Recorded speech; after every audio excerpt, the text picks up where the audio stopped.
गुप्तसर साहेब गुरुद्वारा मनमाडमध्ये सालाना जोडमेला उत्साहात साजरा।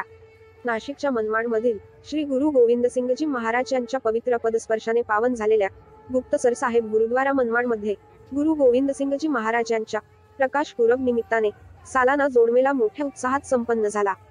श्री गुरु गोविंदसिंगजी महाराज यांच्या 357व्या पावन प्रकाश पूरब निमित्ताने गुरुद्वारामध्ये सालाना जोडमेलाचे आयोजन करण्यात आले होते। यावेळी भजन, कीर्तन, लंगर आदी धार्मिक कार्यक्रम साजरे करण्यात आले। 3 दिवस कथा आणि कीर्तन सादर करण्यात आले।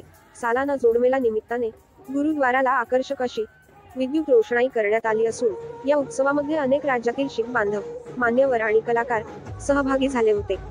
गुरुद्वारापासून संपूर्ण मनमाड शहरामध्ये सालाना जोडमेला निमित्ताने भव्य स्वरूपात नगर कीर्तनाचे आयोजन करण्यात आले। यामध्ये तलवारबाजी आणि यासारखे साहसी खेळ खेळणारे पथक, पंजाबी बँड, ढोल ताशा, नगारा, हलकी आदी पथकांसह पवित्र पंचप्यारे आकर्षक सजावट केलेला रथ सहभागी होता। या प्रसंगी देशातील अनेक भागातून शीख बांधव आणि शहरातील सर्व धर्मीय नागरिक या उत्सवात सहभागी झाले होते। ठिकठिकाणी या शोभा यात्रेचे व गुरुद्वारा प्रबंधक बाबा रणजितसिंह यांचे स्वागत व सत्कार मान्यवरांनी केला।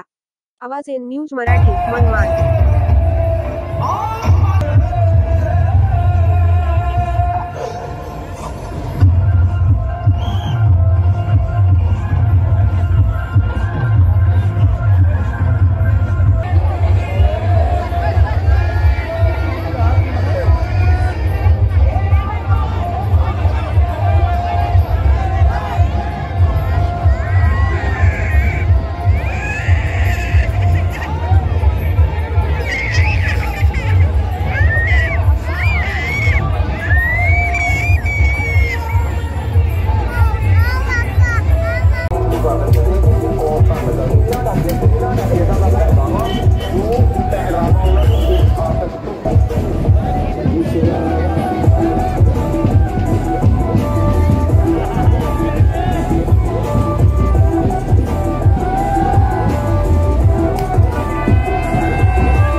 फुलं पडते माग एक टीम आहे गाड्याला।